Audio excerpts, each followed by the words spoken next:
noite! Tudo bem com vocês? Vamos ler algumas páginas do livro Nosso Lar. Mas antes vamos fazer uma prece.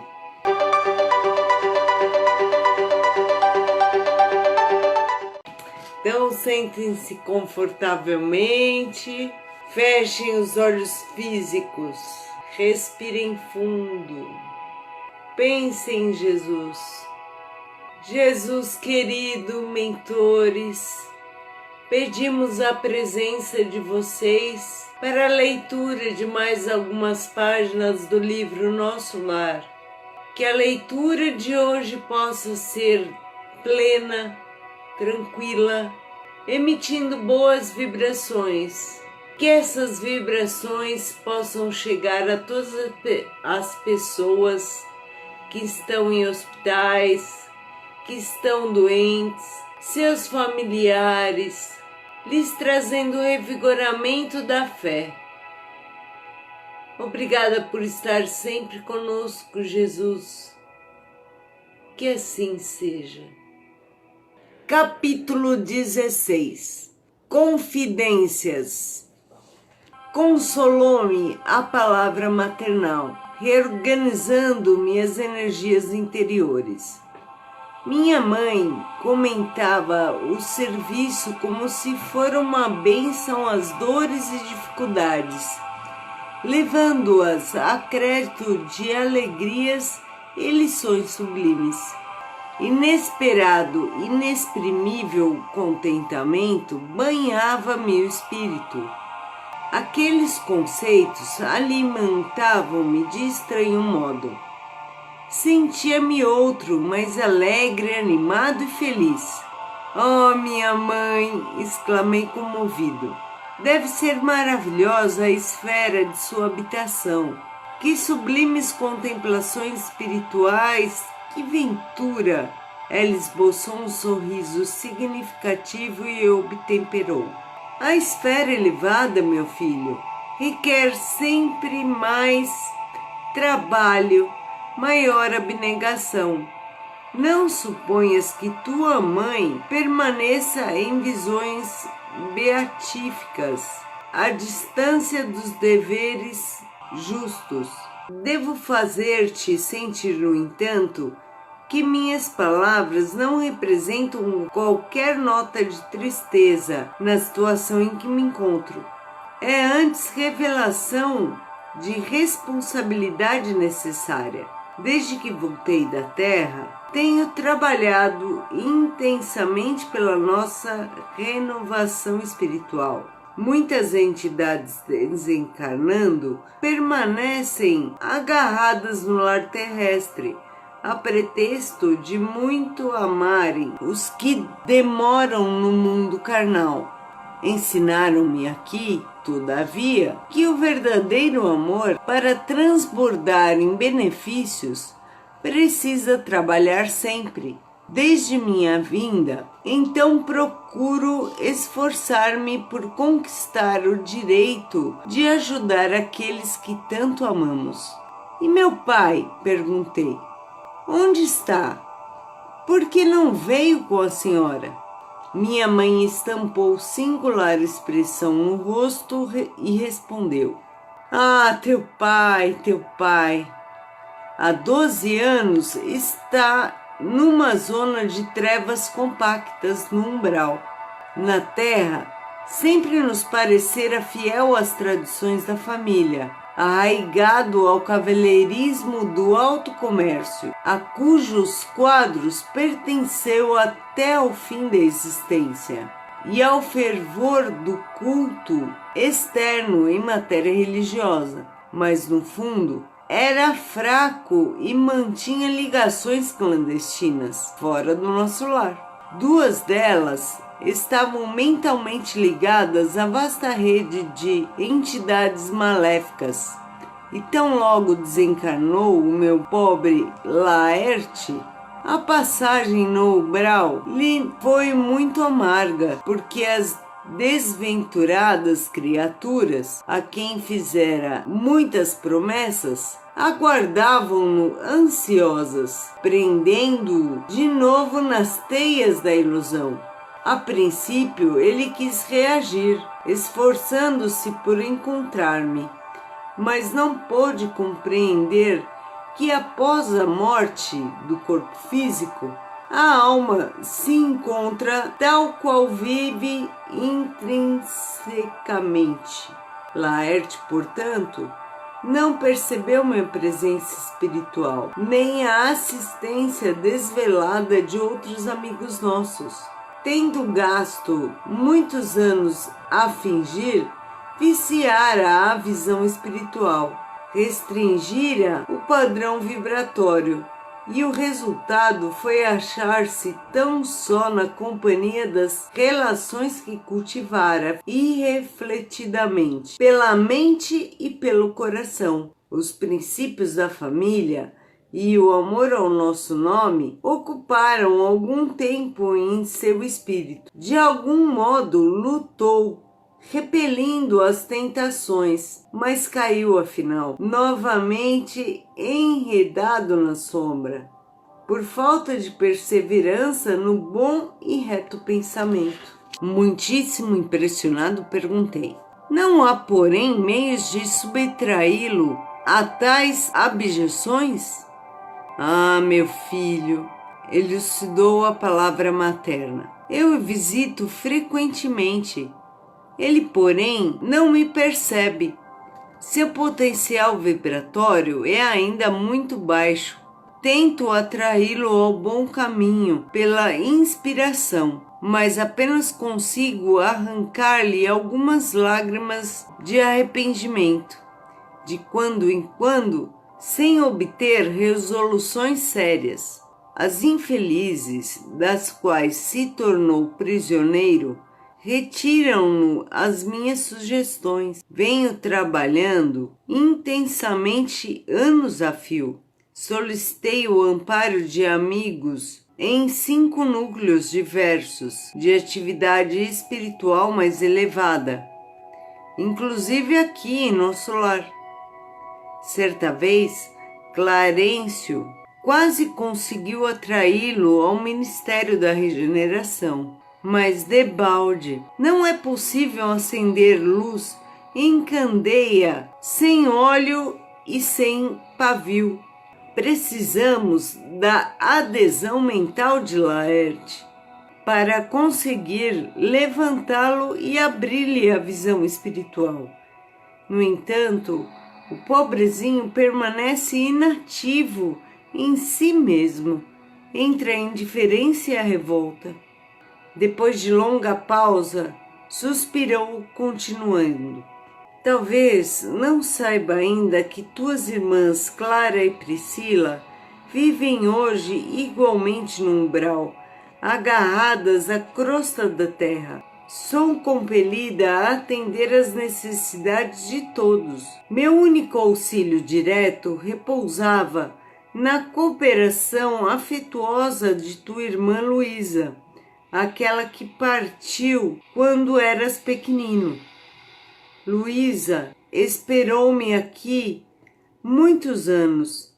Foi meu braço forte nos trabalhos ásperos de amparo à família terrena. Ultimamente, contudo, depois de lutar corajosa ao meu lado, em benefício de teu pai, de ti e das irmãs, tão grande é a perturbação dos nossos familiares, ainda na terra, que voltou a semana passada a fim de reencarnar entre eles, num gesto heróico de sublime renúncia.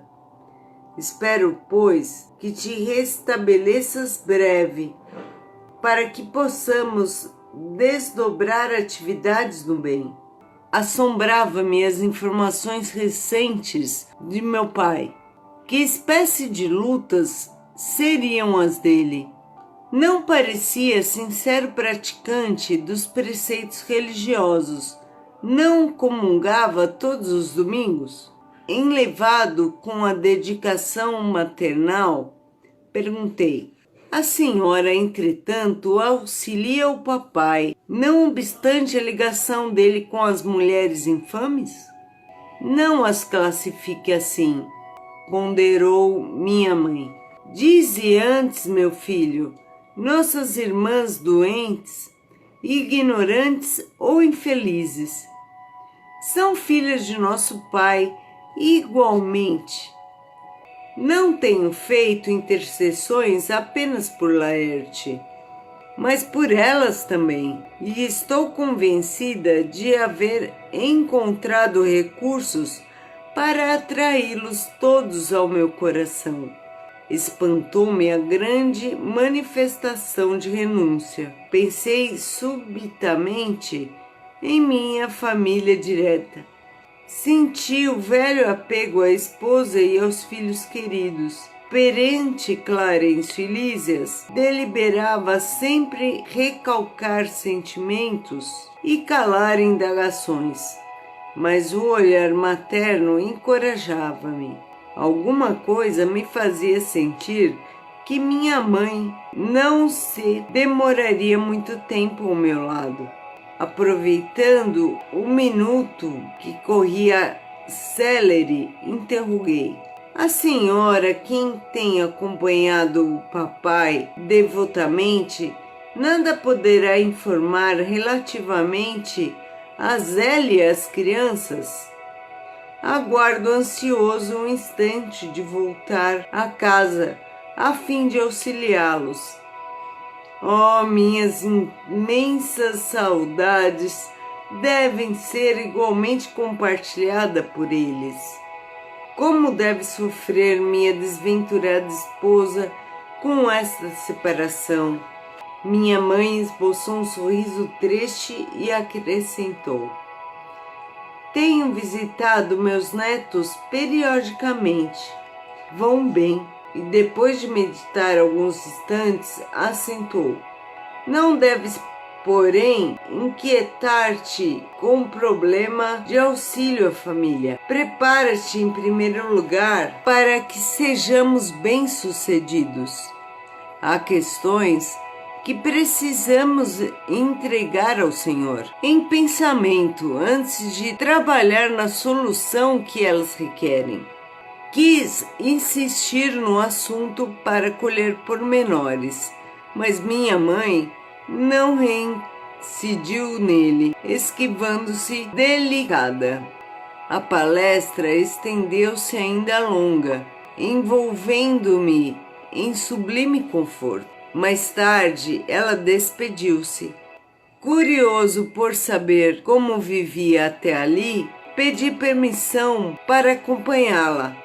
Afagou-me então carinhosa e disse: não venha, meu filho. Espero-me com urgência no Ministério da Comunicação, onde serei munida de recursos fluídicos para a jornada de regresso aos gabinetes transformatórios. Além disso, preciso ainda avistar-me com o ministro Célio para agradecer a oportunidade desta visita, e deixando-me uma duradoura impressão de felicidade, beijou-me e partiu. Capítulo 17. Em casa de Lísias. Não se passaram muitos dias após a inesperada visita de minha mãe, quando Lísias me veio buscar a chamado do ministro Clarencio. Segui-o surpreso. Recebido amavelmente pelo magnânimo benfeitor, esperava-lhe as ordens com enorme prazer. Meu amigo, disse afável, doravante está autorizado a fazer observações nos diversos setores de nossos serviços, com exceção dos ministérios de natureza superior. Henrique de Luna deu por terminado seu tratamento na semana última, e é justo agora aproveite o tempo observando e aprendendo.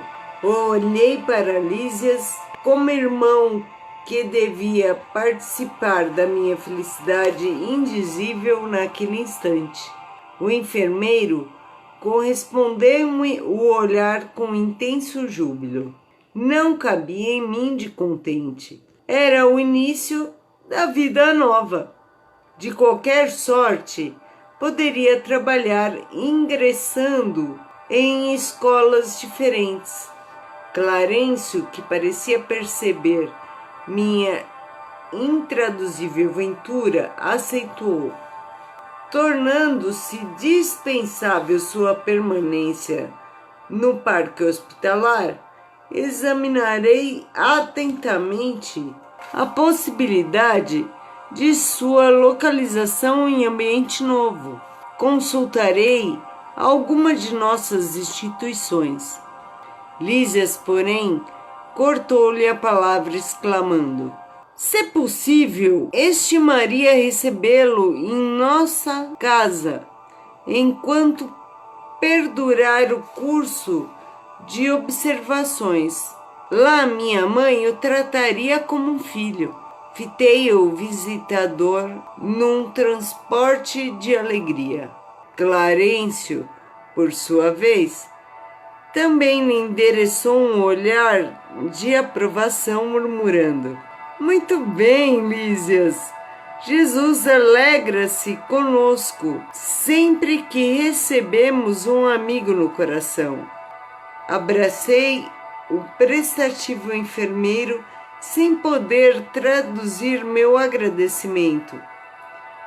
A alegria às vezes nos emudece. Guarde este documento, disse-me o atencioso ministro do auxílio, entregando-me pequena caderneta. Com ele poderá ingressar nos ministérios da regeneração, do auxílio, da comunicação e do esclarecimento durante 1 ano. Decorrido esse tempo, veremos que será possível fazer relativamente aos seus desejos. Instrua-se, meu caro. Não perca tempo. O interstício das experiências carnais deve ser bem aproveitado. Lísias deu-me o braço e saí, enlevado de prazer. Passados minutos, eis-nos à porta de graciosa construção, cercada de colorido jardim.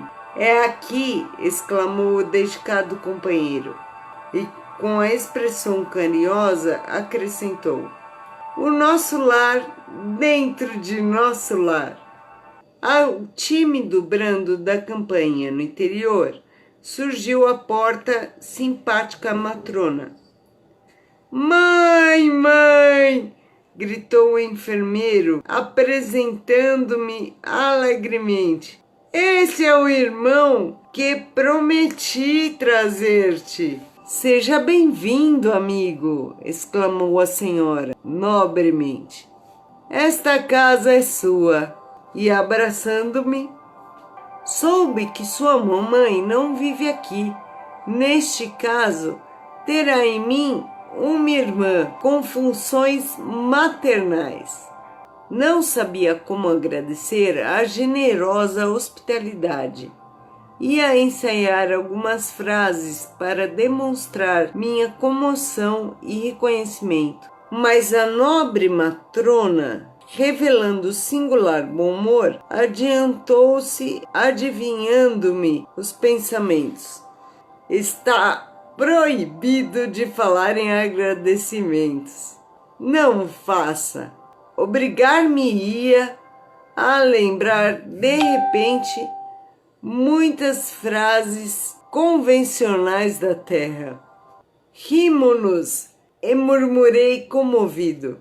Que o Senhor traduza meu agradecimento a todos em renovadas bênçãos de alegria e paz. Entramos. Ambiente simples e acolhedor. Móveis quase idênticos aos terrestres. Objetos em geral demonstrando pequeninas variantes. Quadros de sublime significação espiritual. Um piano de notáveis proporções, descansando sobre ele, grande harpa talhada em linhas nobres e delicadas. Identificando minha curiosidade, Lísias falou prazenteiro. Como vê, depois do sepulcro, não encontrou ainda os anjos arpistas, mas aí temos uma harpa esperando por nós mesmos.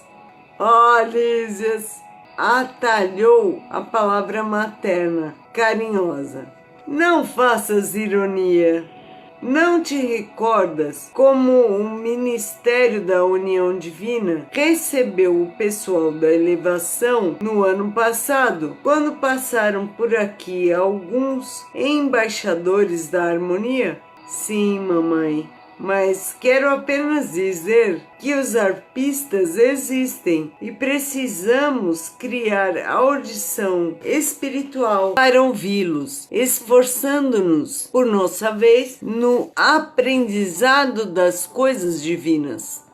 Em seguida aos nossos conceitos obrigatórios de apresentação com que relacionei minha procedência, vim a saber que a família de Lísias vivera em antiga cidade do estado do Rio de Janeiro, que sua mãe chamava-se Laura e que em casa tinha conseguido 2 irmãs, Yolanda e Judite.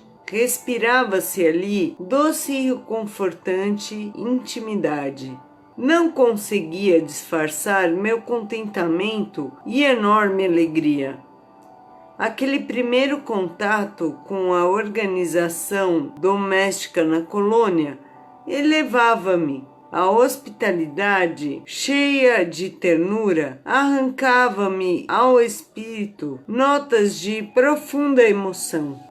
Em face do tiroteio de perguntas, Yolanda exibiu-me livros maravilhosos. Notando-me o interesse, a dona da casa advertiu: temos em nosso lar, no que concerne à literatura, uma enorme vantagem. É que os escritores da má-fé, os que estimam o veneno psicológico, são conduzidos imediatamente para as zonas obscuras do umbral. Por aqui não se equilibram nem mesmo no ministério da regeneração, enquanto perseveram em semelhante estado d'alma. Não pude deixar de sorrir, continuando a observar os primores da arte fotográfica nas páginas sob meus olhos. Em seguida, chamou-me Lísias para ver algumas dependências da casa. Demorando-me na sala de banho, cujas instalações interessantes me maravilhavam. Tudo simples, mas confortável. Não voltara a mim da admiração que me empolgava quando a senhora Laura convidou à oração. Sentamo-nos silenciosos em torno de grande mesa. Ligado um grande aparelho, fez-se ouvir música suave. Era o louvor do momento crepuscular. Surgiu ao fundo o mesmo quadro prodigioso da governadoria, que eu nunca me cansava de contemplar todas as tardes no parque hospitalar. Naquele momento, porém, sentia-me dominado de profunda e misteriosa alegria, e vendo o coração azul desenhado ao longe, senti que minha alma se ajoelhava no templo interior, em sublimes transportes de júbilo e reconhecimento. Então, hoje paramos na página 99.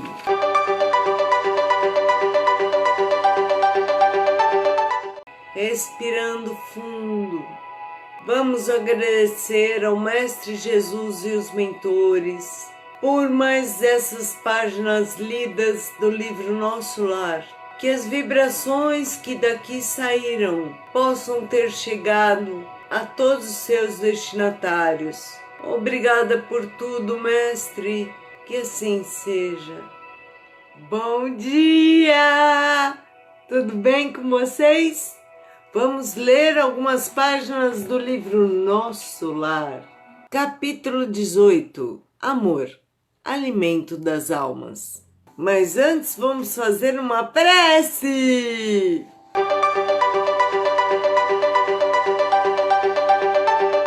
Então, sentem-se confortavelmente, respirem fundo. Pensem no Mestre Jesus. Jesus querido, mentores, obrigada por estarem aqui conosco, nos acompanhando na leitura de mais algumas páginas do livro Nosso Lar. Que possam sair daqui vibrações boas e essas vibrações possam ser direcionadas a todas as pessoas que estão em hospitais, todos os doentes, seus familiares também, para que eles tenham a fé revigorada, que essas vibrações possam trazer alegria, alívio de dores físicas. Obrigada por tudo, Senhor, que assim seja. Então vamos para o capítulo 18. Terminada a oração, chamou-nos à mesa a dona da casa, servindo caldo reconfortante e frutas perfumadas, que mais pareciam concentrados de fluidos deliciosos. Eminentemente surpreendido, ouvi a senhora Laura observar com graça: afinal, nossas refeições aqui são muito mais agradáveis que na terra. Há residências em nosso lar que as dispensam quase por completo. Mas nas zonas do Ministério do Auxílio, não podemos prescindir dos concentrados fluídicos, tendo em vista os serviços pesados que as circunstâncias impõem. Despendemos grande quantidade de energias. É necessário renovar provisões de força. Isso, porém, respondeu uma das jovens, não quer dizer que somente nós, os funcionários do auxílio e da regeneração, vivamos a depender de alimentos. Todos os ministérios, inclusive o da União Divina, não os dispensam, diferindo apenas a feição substancial. Na comunicação e no esclarecimento, há enorme dispêndio de frutas. Na elevação, um consumo de sucos e concentrados não é reduzido, e na união divina, os fenômenos de alimentação atingem o inimaginável. Meu olhar indagador ia de Lísias para a senhora Laura, ansioso de explicações imediatas. Sorriam todos da minha natural perplexidade, mas a mãe de Lísias veio ao encontro dos meus desejos, explicando: nosso irmão talvez ignore que o maior sustentáculo das criaturas é justamente o amor. De quando em quando, recebemos em nosso lar grandes comissões de instrutores que ministram ensinamentos relativos à nutrição espiritual. Todo o sistema de alimentação nas variadas esferas da vida tem no amor a base profunda. O alimento físico, mesmo aqui propriamente considerado, é simples problema de maturidade transitória, como no caso dos veículos terrestres, necessitados de colaboração da graxa e do óleo. A alma em si apenas se nutre de amor. Quanto mais nos elevamos no plano evolutivo da criação, mais extensamente conheceremos essa verdade. Não lhe parece que o amor divino seja o cibo do universo?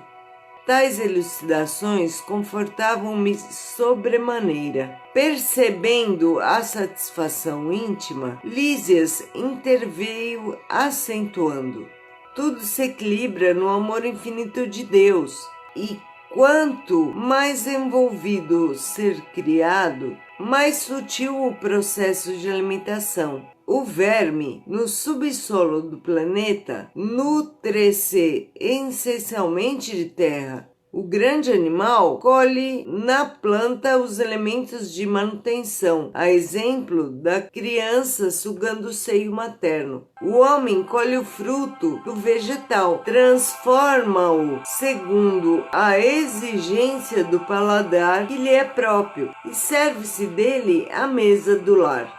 Nós outros, criaturas desencarnadas, necessitamos de substâncias suculentas, tendentes à condição fluídica, e o processo será cada vez mais delicado à medida que se identifique a ascensão espiritual. Não esqueçamos, todavia, a questão dos veículos, acrescentou a senhora Laura, porque, no fundo, o verme, o animal, o homem e nós dependemos absolutamente do amor. Todos nos movemos nele e sem ele não teríamos existência. É extraordinário, aduzi comovido. Não se lembra do ensino evangélico do amai-vos uns aos outros? Prosseguiu a mãe de Lísias, atenciosa. Jesus não preceitou esses princípios, objetivando tão somente os casos de caridade, nos quais todos aprenderemos, mais dia menos dia, que a prática do bem constitui simples dever. Aconselhava-nos igualmente a nos alimentarmos uns aos outros no campo da fraternidade e da simpatia. O homem encarnado saberá mais tarde que a conversação amiga, o gesto afetuoso, a bondade recíproca, a confiança mútua, a luz da compreensão, o interesse fraternal, patrimônios que se derivam naturalmente do amor profundo, constituem sólidos alimentos para a vida em si. Reencarnados na Terra, experimentamos grandes limitações. Voltando para cá, entretanto, reconhecemos que toda a estabilidade da alegria é problema de limitação puramente espiritual. Formam-se lares, vilas, cidades e nações em obediência a imperativos tais. Recordei instintivamente as teorias do sexo, largamente divulgadas no mundo, mas adivinhando-me talvez os pensamentos, a senhora Laura sintetizou. E ninguém diga que o fenômeno é simplesmente sexual. O sexo é manifestação sagrada desse amor, universal e divino, mas é apenas uma expressão isolada do potencial infinito. Entre os casais mais espiritualizados, o carinho e a confiança, a dedicação e o entendimento mútuos permanecem muito acima da união física, reduzida entre eles à realização transitória. A permuta magnética é o fator que estabelece ritmo necessário à manifestação da harmonia. Para que se alimente a ventura, basta a presença e às vezes apenas a compreensão. Valendo-se da pausa, Judite acrescentou: aprendemos em nosso lar que a vida terrestre se equilibra no amor, sem a maior parte dos homens se perceba. Almas gêmeas, almas irmãs, almas afins, constituem pares e grupos numerosos, unindo-se umas às outras, amparando-se mutuamente, conseguem equilíbrio no plano da redenção. Quando, porém, faltam companheiros, a criatura menos forte costuma sucumbir em meio da jornada. Como vê, meu amigo? Objetou Lísias contente. Ainda aqui é possível relembrar o Evangelho do Cristo. Nem só de pão vive o homem. Antes, porém, de se alimentarem novas considerações, tiniu a campainha fortemente. Levantou-se o enfermeiro para atender. 2 rapazes de fino trato entraram na sala. Aqui tem, disse Lísias, dirigindo-se a mim gentilmente, nossos irmãos Polidoro e Estácio, companheiros de serviço no Ministério do Esclarecimento. Saudações, abraços, alegria. Decorrido momentos, a senhora Lívia falou sorridente. Todos vocês trabalharam muito hoje. Utilizaram o dia com proveito. Não estraguem um programa afetivo por nossa causa. Não esqueçam a excursão ao campo da música. Notando a preocupação de Lísias, advertiu a palavra materna. Vai, meu filho, não faças Lacínia esperar tanto. Nosso irmão ficará em minha companhia até que possa acompanhar nesses entretenimentos. Não se incomode por mim, exclamei instintivamente.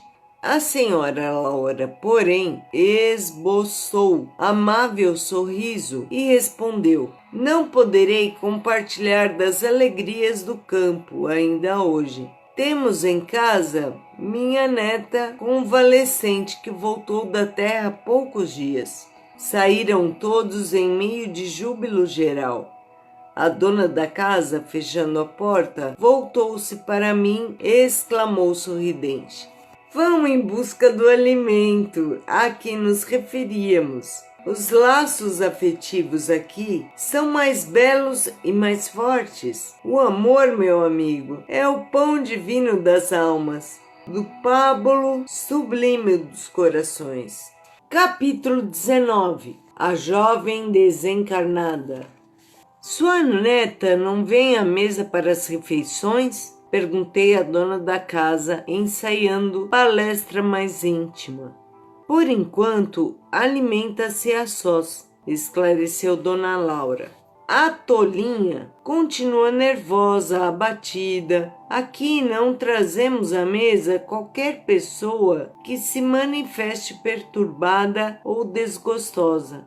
A neurastênia e a inquietação emitem fluido pesado e venenoso, a que se misturam automaticamente as substâncias alimentares. Minha neta demorou-se no umbral 15 dias em forte sonolência, assistida por nós. Deveria ingressar nos pavilhões hospitalares, mas afinal veio submeter-se aos meus cuidados diretos. Manifestei desejo de visitar a recém-chegada do planeta. Seria muito interessante ouvi-la. Há quanto tempo estava sem notícias diretas da existência comum. A senhora Laura não se fez rogada quando lhe dei a conhecer meu desejo. Demandamos um quarto confortável e muito amplo. Uma jovem muito pálida repousava em cômoda poltrona. Surpreendeu-se vivamente ao ver-me. Este amigo, Heloísa, explicou a genitora de Lísias, indicando-me. É um irmão nosso que voltou da esfera física há pouco tempo. A moça fitou-me curiosa, embora os olhos, perdidos nas fundas olheiras, traduzissem grande esforço para concentrar a atenção. Cumprimentou-me esboçando vago sorriso, dando-me eu a conhecer por minha vez. Deve estar cansada, observei. Antes, porém, que ela respondesse, adiantou-se a senhora Laura, procurando distraí-la a esforços sobrepostos e fatigantes. Heloísa tem estado inquieta, aflita. Em parte justifica-se. A tuberculose foi longa e deixou-lhe traços profundos. Entretanto, não se pode prescindir a tempo algum do otimismo e da coragem. Vi a jovem arregalar os olhos, muito negros, como a reter o pranto, mas em vão. O tórax começou a arfar-lhe violentamente e, colocando o lenço ao rosto, não conseguia conter os soluços angustiosos. Tolinha, disse a meiga senhora, abraçando-a. É necessário reagir contra isso. Essas impressões são os resultados da educação religiosa deficiente. Nada mais. Sabes que a tua mãe não se demorará e que não podes contar com a fidelidade do noivo, que de modo algum está preparado a te oferecer uma sincera dedicação espiritual na terra. Ele ainda está longe do espírito sublime do amor iluminado. Naturalmente desposará outra, e deves habituar-te a esta convicção. Não seria justo exigir-lhe a vinda brusca. Sorrindo maternalmente, a senhora Laura acrescentou: admitamos que viesse forçando a lei. Não seria mais duro o sofrimento? Não pagarias caro a cooperação que houvesse desenvolvido nesse particular? Não te faltarão amizades carinhosas, nem colaboração fraternal para que te equilibres aqui. E amas, de fato, o rapaz. Deves procurar harmonia para beneficiá-lo mais tarde. Além disso, tua mãe não tarda a chegar. Penalizou-me o pranto copioso da jovem. Procurei estabelecer novo rumo à conversação, tentando subtraí-la à crise de lágrimas. De onde vem você, Heloísa? Interroguei. A mãe de Lísias, agora calada, parecia igualmente desejosa de vê-la desembaraçar-se. Após longos instantes em que enxugava os olhos lacrimosos, a moça respondeu: do Rio de Janeiro. Mas não deve chorar assim, objetei. Você é muito feliz. Desencarnou há poucos dias. Está com seus parentes e não conheceu tempestades na grande viagem. Ela pareceu reanimar-se, falando mais calma. Não imagina, porém, quanto tenho sofrido. 8 meses de luta com a tuberculose. Não obstante os tratamentos, a mágoa de haver transmitido a moléstia à minha carinhosa mãe. Além disso, o que padeceu por minha causa, o pobre noivo, é inenarrável. Ora, não diga isso, objetou a senhora Laura a sorrir.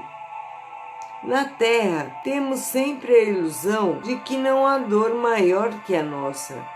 Pura cegueira.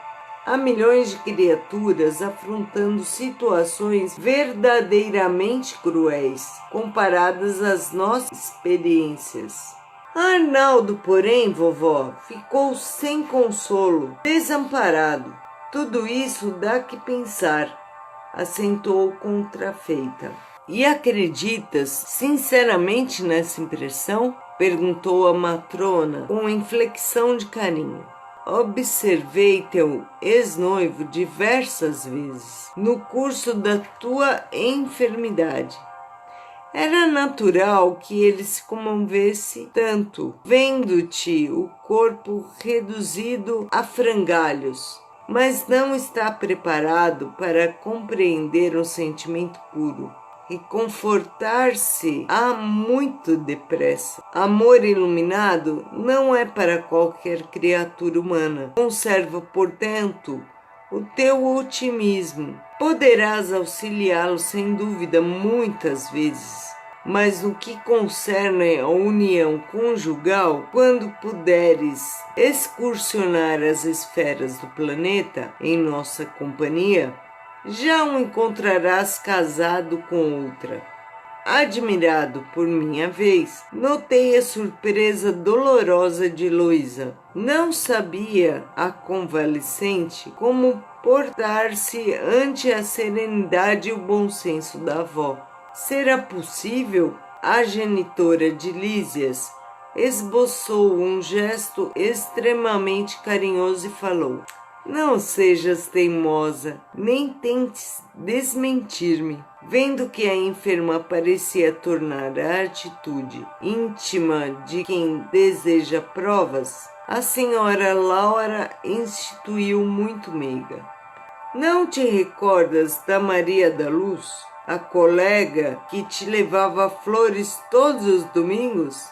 Pois nota, quando o médico anunciou em caráter confidencial a impossibilidade de restabelecer-te o corpo físico, Arnaldo, embora muito magoado, começou a envolvê-la em vibrações mentais diferentes. Agora que aqui estás, não demorarão muito as resoluções novas. Ai, que horror, vovó! Horror por quê? É preciso te habituares a considerar as necessidades alheias. Teu noivo é homem comum, não está alertado para as belezas sublimes do amor espiritual. Não podes operar milagres nele, por muito que o ames. A descoberta de si mesmo é apanágio de cada um. Arnaldo conhecerá mais tarde a beleza do teu idealismo, mas por agora é preciso entregá-lo às experiências de que necessita. Não me conformo, clamou a jovem chorando. Justamente Maria da Luz, a amiga que sempre julguei fidelíssima. A senhora Laura, todavia, sorriu e falou cautelosa. Não será, porém, mais agradável confiá-lo aos cuidados de uma criatura irmã? Maria da Luz será sempre tua amiga espiritual, ao passo que outra mulher talvez se dificultasse mais tarde o acesso ao coração dele. Eu estava eminentemente surpreendido.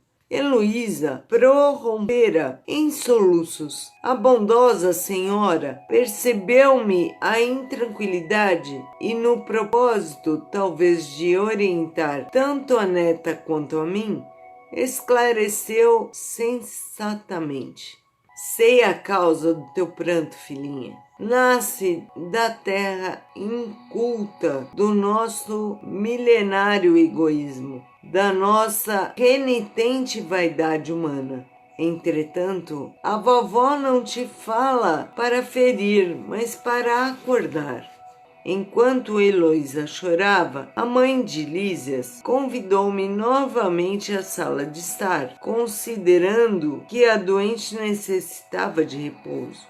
Ao sentarmos-nos, falou em tom confidencial. Minha neta chegou profundamente fatigada. Prendeu o coração demasiadamente nas teias do amor próprio. A rigor, o lugar dela seria em qualquer dos nossos hospitais. Entretanto, o assistente couceiro julgou melhor situá-la junto ao nosso carinho. Isso, aliás, é muito do meu agrado, porque minha querida Teresa, sua mãe, está a chegar. Um pouco de paciência e atingiremos a solução justa. Questão de tempo e serenidade. Paramos na página 109.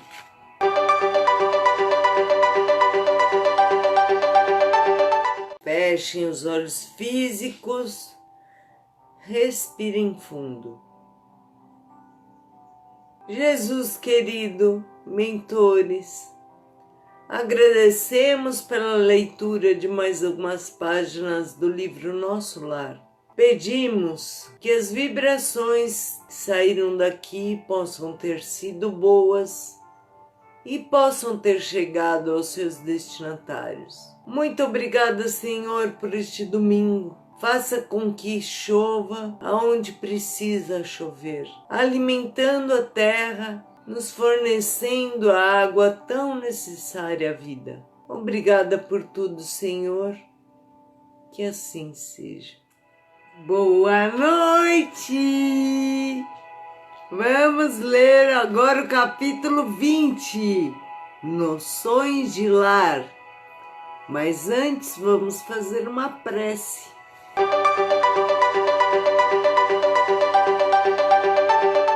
Respirem fundo. Pense em Jesus. Jesus querido, mentores, pedimos a presença de vocês para a leitura de mais algumas páginas do livro Nosso Lar.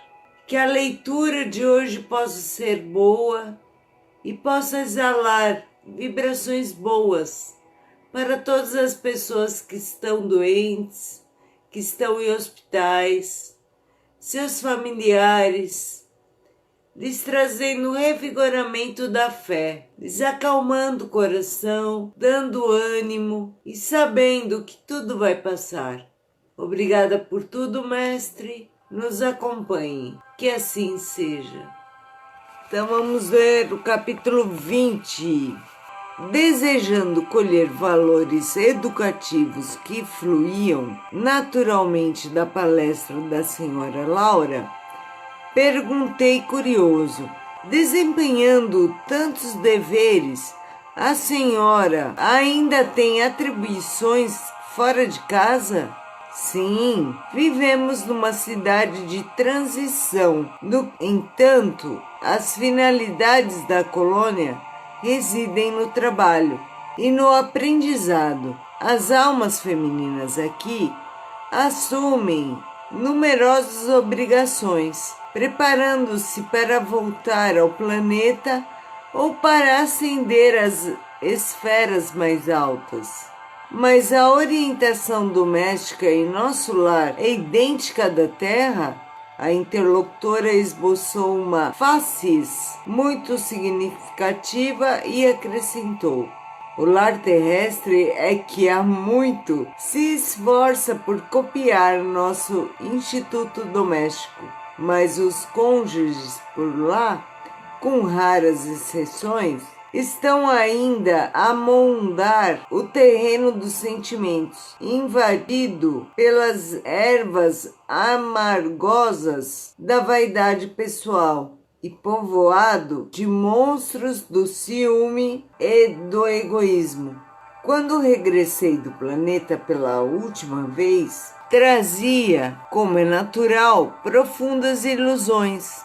Coincidiu, porém, que na minha crise de orgulho ferido, fui levada a ouvir um grande instrutor do Ministério do Esclarecimento. Desde esse dia, nova corrente de ideias me penetrou o espírito. Não poderia dizer-me algo das lições recebidas? Indaguei com interesse. O orientador, muito versado em matemática, prosseguiu ela, fez-nos sentir que o lar é como se fora um ângulo reto nas linhas do plano da evolução divina. A reta vertical é o sentimento feminino envolvido nas inspirações criadoras da vida. A reta horizontal é o sentimento masculino em marcha de realizações no campo do progresso comum. O lar é o sagrado vértice onde o homem e a mulher se encontram para o entendimento indispensável.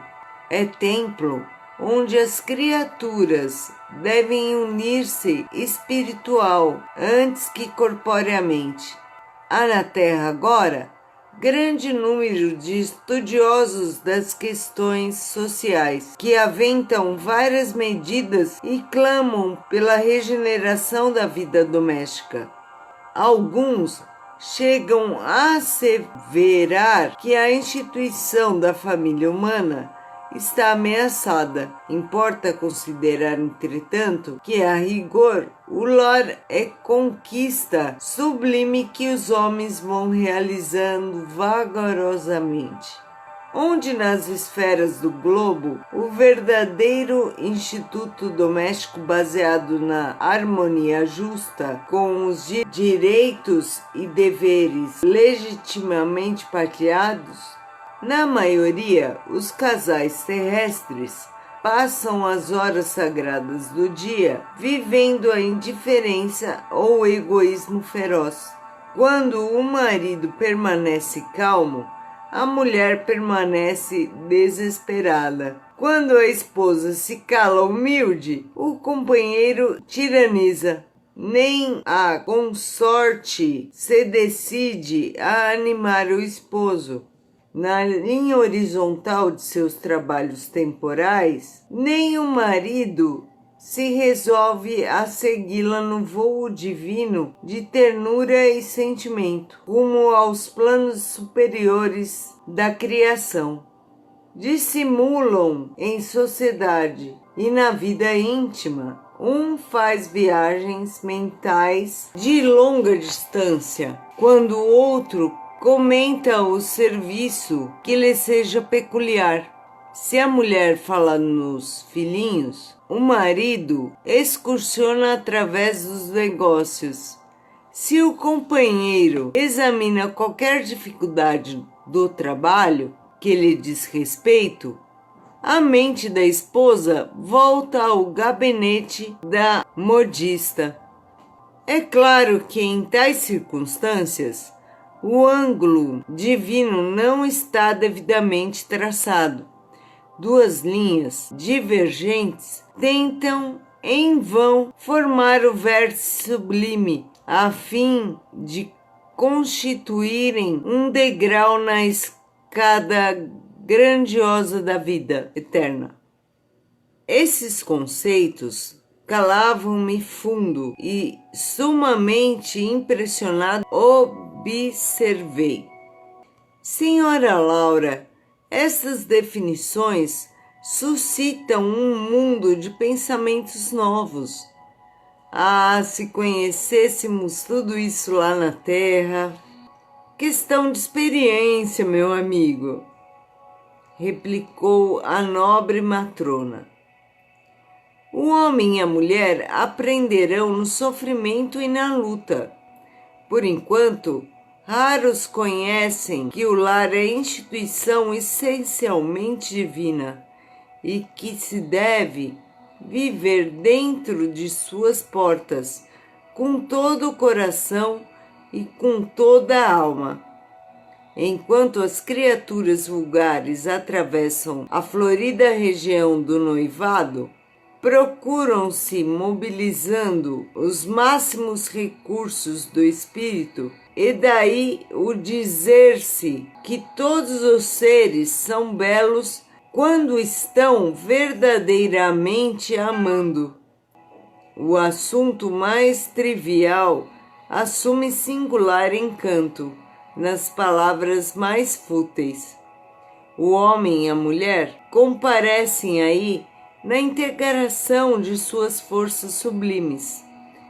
Mas logo que recebem a bênção nupcial, a maioria atravessa os véus do desejo e cai nos braços dos velhos monstros que tiranizam corações. Não há concessões recíprocas, não há tolerância e, por vezes, nem mesmo fraternidade. E apaga-se a beleza luminosa do amor quando os cônjuges perdem a camaradagem e o gosto de conversar.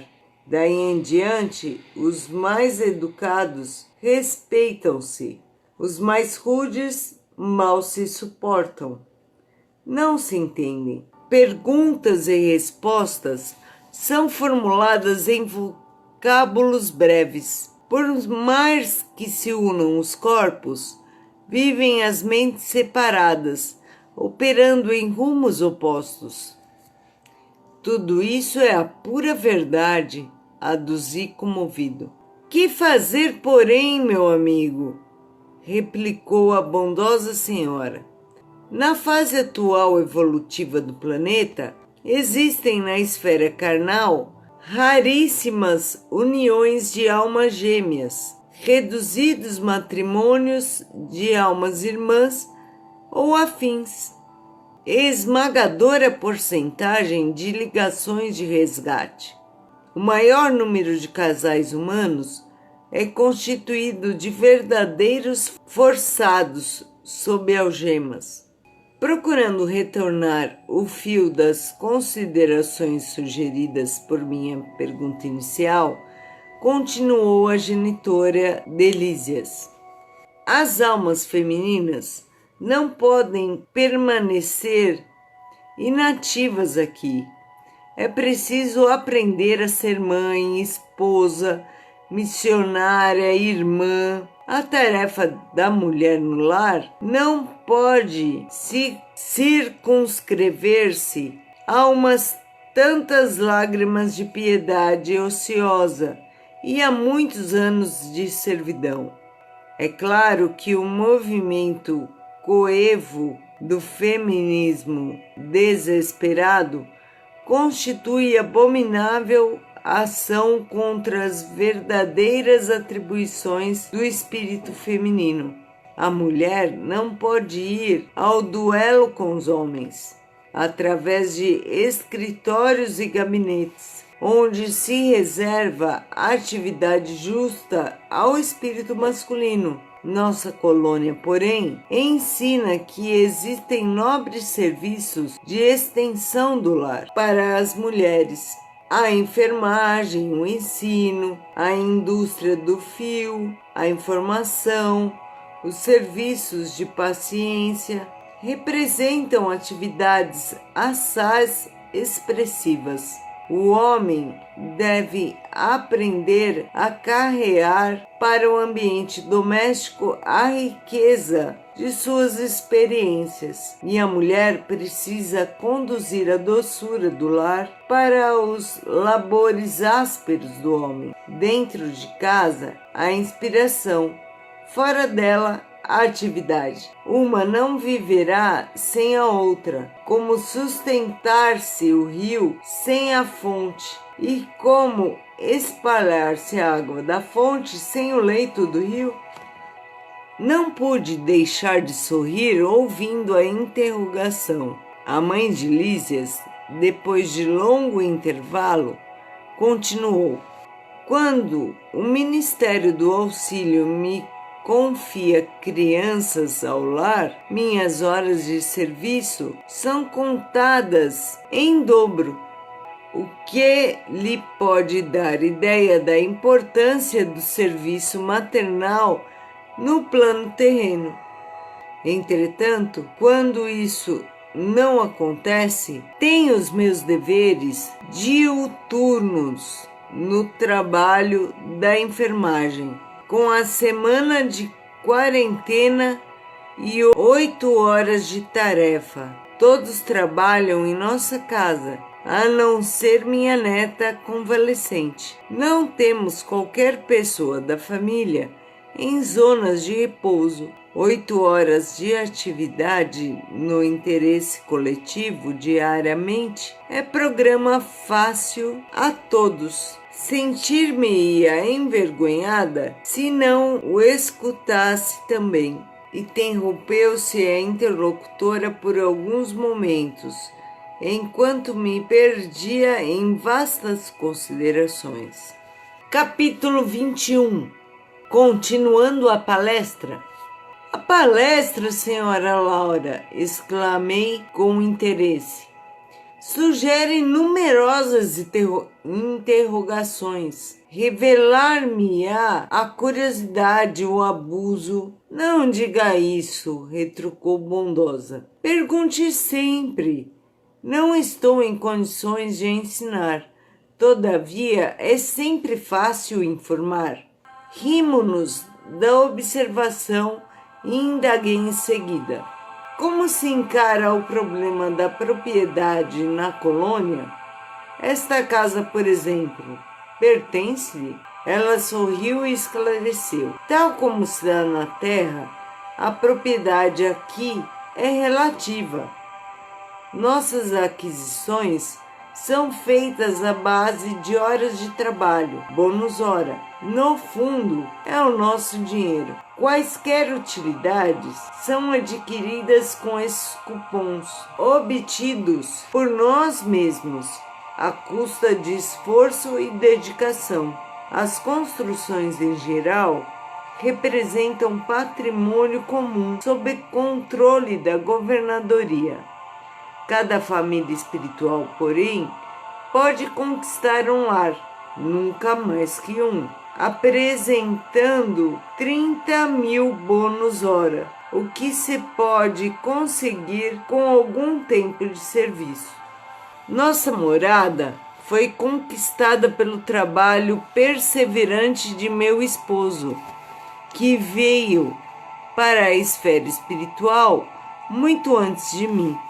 18 anos estivemos separados pelos laços físicos, mas sempre unidos pelos elos espirituais. Ricardo, porém, não descansou. Recolhido ao nosso lar, depois de certo período de extensas perturbações, compreendeu imediatamente a necessidade do esforço ativo, preparando-nos um ninho para o futuro. Quando cheguei, estreamos a habitação que ele organizara com esmero, acentuando-se nossa aventura. Desde então, meu esposo ministrou-me conhecimentos novos. Minhas lutas na viuvez haviam sido intensas. Muito moça ainda, com os filhos tenros, tive de enfrentar serviços rudes.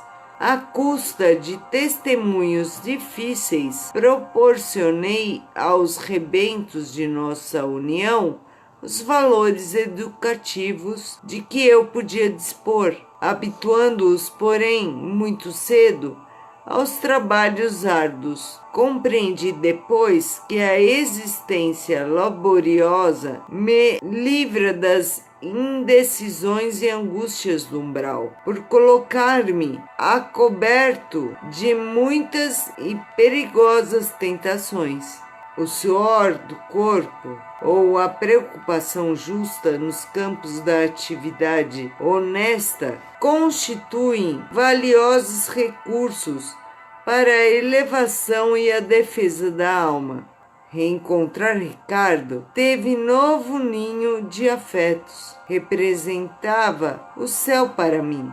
Durante anos consecutivos, vivemos a vida de perene ventura, trabalhando por nossa evolução, unindo-nos cada vez mais e cooperando no progresso efetivo dos que nos são afins.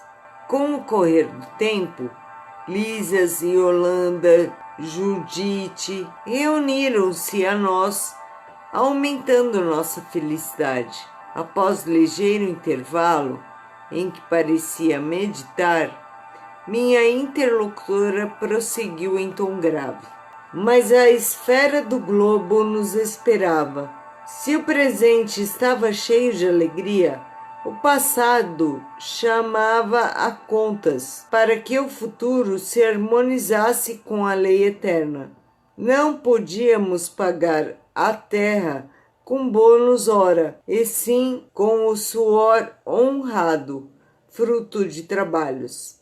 Dada a nossa boa vontade, aclarava-se-nos a visão relativamente ao pretérito doloroso. A lei do ritmo exigia então nossa volta.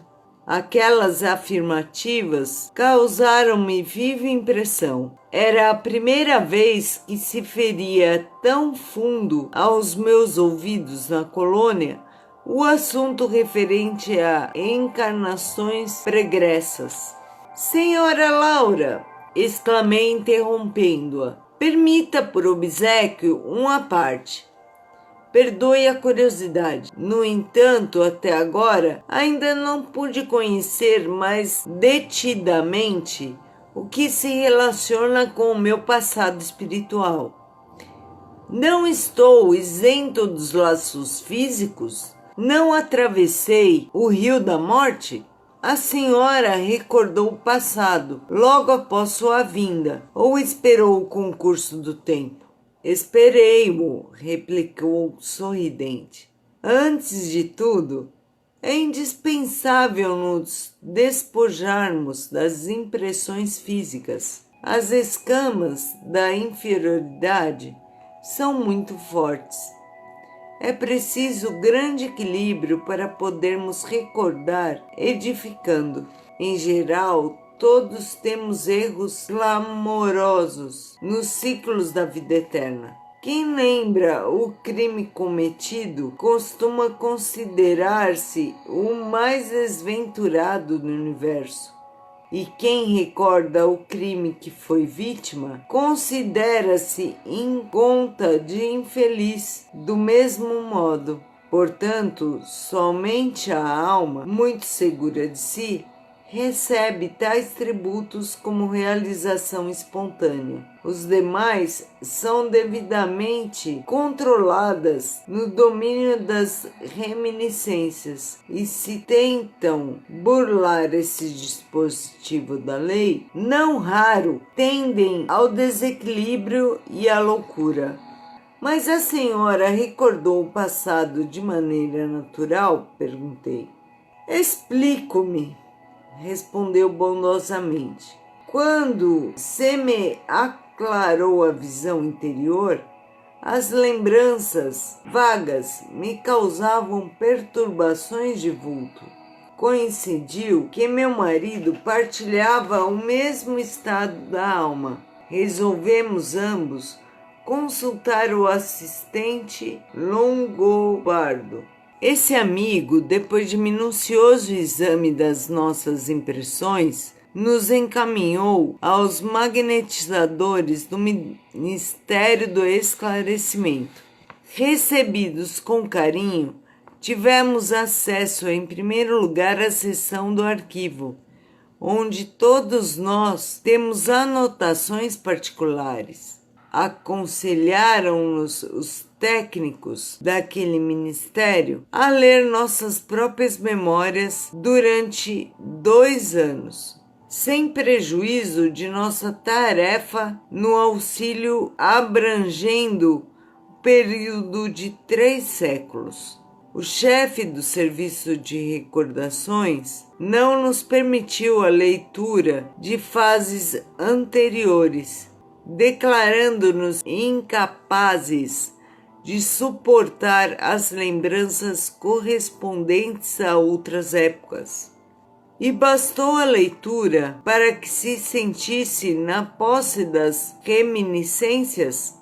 Atalhei curioso. Não, a leitura apenas informa.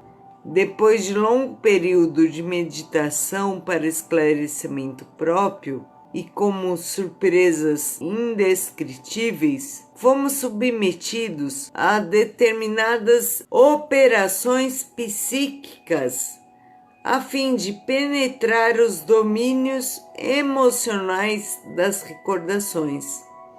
Os espíritos técnicos no assunto nos aplicaram passes no cérebro, despertando certas energias adormecidas. Ricardo e eu ficamos então senhores de 300 anos de memória integral. Compreendemos então quão grande é ainda o nosso débito para com as organizações do planeta. E onde está nosso irmão Ricardo? Como estimaria conhecê-lo? Exclamei sobre forte impressão. A genitora de Lísias meneou significativamente a cabeça e murmurou: em vista de nossas observações referentes ao passado, combinamos novo encontro nas esferas da crosta. Temos trabalhado, muito trabalho, na Terra. Desse modo, Ricardo partiu há 3 anos. Quanto a mim, seguirei dentro de breves dias. Aguardo apenas a chegada de Teresa para deixá-la junto aos nossos. e de olhar vago, como se a mente estivesse muito longe, ao lado da filha ainda retida na terra, a senhora Laura assentou. A mãe de Heloísa não tardará. A passagem dela através do umbral será somente de algumas horas, em vista de seus profundos sacrifícios desde a infância. Pelo muito que sofreu, não precisará de tratamentos da regeneração. Poderei, portanto, transmitir-lhe minhas obrigações no auxílio e partir sossegada. O Senhor não nos esquecerá. A mulher morre e já vai trabalhar. Putz, vocês estão pensando que você morre e tem um período de férias para depois começar a trabalhar? Não. Pelo que a gente está vendo aqui no livro Nosso Lar, você desencarnou. Se você não vai para o umbral, você já vai direto trabalhar, bicho. Você não tem que descansar, não. Saiu daqui e vai para lá para trabalhar também. A Terra é o espelho de lá de cima. Paramos na página 119.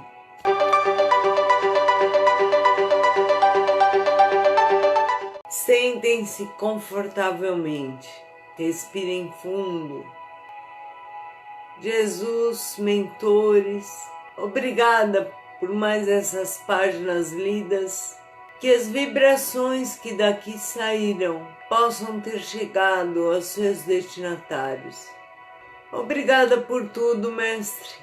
Obrigada por estarem sempre conosco, mentores. Que assim seja.